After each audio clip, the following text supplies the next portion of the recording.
وهي قادرة على حمل رؤوس نووية، فبالتالي الوضع مقلق. ومن هنا يأتي تجنب إسرائيل بشكل علني على لسان المسؤولين الحاليين أي تعامل مباشر أو أي توجيه أي تهريرات مباشرة لدولة باكستان. ونعم، والإعلام الإيراني المحلي ذكر اليوم بوصول شحنة صواريخ باكستانية إلى إيران. كان هناك إيقاف لحركة الطيران وتم رصد حركة طائرة شحن ضمن المناطق في تلك المنطقة، وباعتقاد وصول شحنة الصواريخ الباكستانية هي لن تكون مفردة، قد تتبع بالعديد من الشحنات.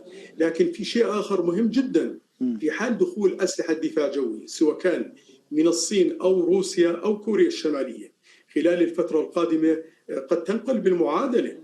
الآن الولايات المتحدة داعمة لأوكرانيا في الحرب مع روسيا، والآن قد يكون هناك تدخل من روسيا لصالح إيران، علما بأن العلاقة ما بين الصين وروسيا وإيران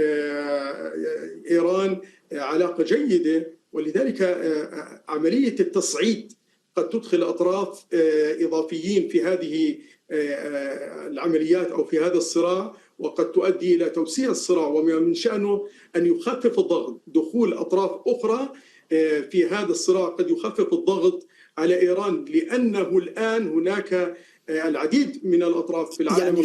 نعم سونيا، ربما بطبيعة الحال باكستان منذ اللحظة الأولى كان لها موقف صريح في هذا أو في التصعيد والعدوان الإسرائيلي على إيران، وربما أبرز التصريحات التي وردت كانت على لسان وزير الدفاع الباكستاني خواجة عاصف في الجمعية الوطنية أمام المشرعين الباكستانيين، حيث قال بأنه سنقف بجانب إيران وسنواجه أو سنقف بجانب إيران في مواجهة إسرائيل.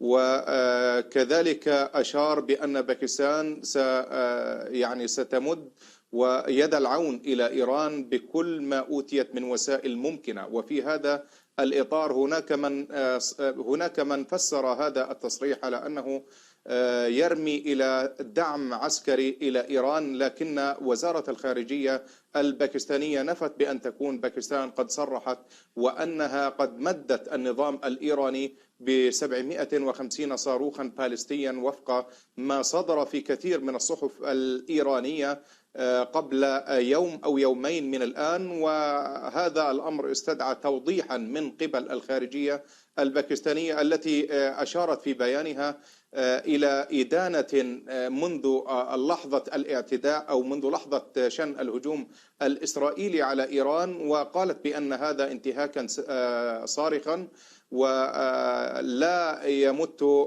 إلى أو يهدد الأمن الإقليمي وكذلك السلم الإقليمي، وأن على العالم أن ينظر إلى هذا العدوان الإسرائيلي على أنه تهديد لأمن الإقليم برمته، ويعرض الأمن والسلام الإقليميين إلى خطر التدهور إذا ما أقبلت بعض الدول على الانخراط في مثل هذه الحرب. بداية فرع علينا أن نشير إلى أن الجانب الروسي يبدو كان حذرا بشدة حتى يصيغ هذا البيان بالشكل الذي خرج عليه. الكرملين رفض التعليق المباشر وقال أن الخارجية بصدد إعداد بيان فيما يتعلق بالضربات الإسرائيلية على إيران. الخارجية الروسية على لسان المتحدثة باسمها أيضا رفضت التعليق صباح اليوم وطلبت من الجميع انتظار بيان الخارجية.